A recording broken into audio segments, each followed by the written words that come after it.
Q9 న్యూస్కు స్వాగతం. కమ్మర్పల్లి మండల కేంద్రంలో బాల్కొండ ఇన్ఛార్జ్ ముత్యాల సునీల్ రెడ్డి పిలుపు మేరకు సోమవారం కమ్మర్పల్లి మండల కాంగ్రెస్ పార్టీ ఆధ్వర్యంలో జాతీయ రహదారిపై రాస్తారోకో కార్యక్రమాన్ని నిర్వహించారు. కాంగ్రెస్ పార్టీ మండల అధ్యక్షులు Sunketa Ravi, market committee chairman Palepu Narsaiah మాట్లాడుతూ కేంద్ర ప్రభుత్వ ప్రధానమంత్రి నరేంద్ర మోడీకి తెలంగాణ రాష్ట్రం అంటే ఎంత చిన్న చూపో పార్లమెంటు సాక్షిగా ఈ బడ్జెట్లో రుజువైందని, 4 కోట్ల తెలంగాణ ప్రజల అంశాలపై కేంద్ర ప్రభుత్వం నీళ్లు చల్లింది అన్నారు. తెలంగాణలో బీజేపీ ఎంపీలు గెలిచినా మన రాష్ట్రంలో ఎన్నో సమస్యలు ఉన్నా తెలంగాణ రాష్ట్రానికి నిధులు సాధించలేకపోయారన్నారు. రాష్ట్రంలో బీజేపీ పార్టీని రాబోయే ఎలక్షన్లలో ప్రజలు తిరస్కరిస్తారని తెలిపారు. నరేంద్ర మోడీ దిష్టిబొమ్మను దహనం చేశారు. ఇట్టి కార్యక్రమంలో కాంగ్రెస్ పార్టీ మండల అధ్యక్షులు Sunketa Ravi, Kammarpalli market committee chairman Palepu Narsaiah, senior నాయకులు ప్రవీణ్, కాంగ్రెస్ నాయకులు, కార్యకర్తలు పాల్గొన్నారు. నిజంగా సిగ్గుచేటు.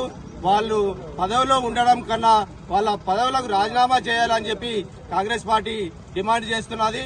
ఇప్పటికైనా కేంద్ర ప్రభుత్వం స్పందించి తెలంగాణకు రావాల్సిన నిధులను ఎట్టి పరిస్థితులలో విడుదల చేసేదాకా మా కాంగ్రెస్ పార్టీ తరఫున పోరాటం చేస్తూనే ఉంటాం. కాబట్టి ఇప్పటికైనా కేంద్రం స్పందించాలని కోరుకుంటున్నాం. మండల కేంద్రంలో కేంద్ర ప్రభుత్వం ఏదైతే బడ్జెట్ ప్రవేశపెట్టిందో, మరి ఆ బడ్జెట్ లో తెలంగాణ రాష్ట్రానికి ఎలాంటి ప్రయోజనకరంగా లేకుండా కొద్ది డబ్బులు మాత్రమే ఇచ్చి, మరి తెలంగాణ నుంచి ఎంతైతే డబ్బులు మేము కేంద్ర ప్రభుత్వానికి కడుతున్నదో మన ప్రభుత్వము, దానికి తగ్గట్టుగా మరి అట్లాంటి బడ్జెట్ మనకి ఎలాంటి ఇవ్వకపోవడంగా దానికి నిరసనగా ఇయ్యాల నరేంద్ర మోడీ గారి యొక్క దిష్టిబొమ్మను తగలబెట్టడం జరిగింది. ఎందుకంటే మరి తెలంగాణ రాష్ట్రం మరి ఎంతో అప్పులతోటి ఉన్నది.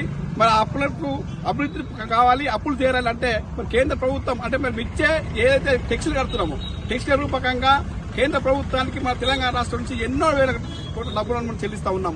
దాని ప్రతిపాదికన మాకు బడ్జెట్ కేటాయించాల్సి ఉండే, కానీ ఆ విధంగా కేటాయించకుండా తెలంగాణ రాష్ట్రం చాలా అన్యాయం చేసింది. కాబట్టి ఈ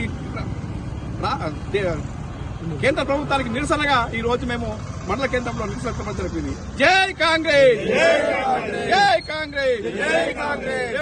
ఎప్పటికప్పుడు వార్తలను వీక్షించేందుకు Q9 న్యూస్ ని సబ్స్క్రైబ్ చేసుకోండి, లైక్ చేయండి, షేర్ చేయండి. విలువైన సమాచారాన్ని ముందుగా మీరే తెలుసుకునేందుకు బెల్ బటన్ ని క్లిక్ చేయండి.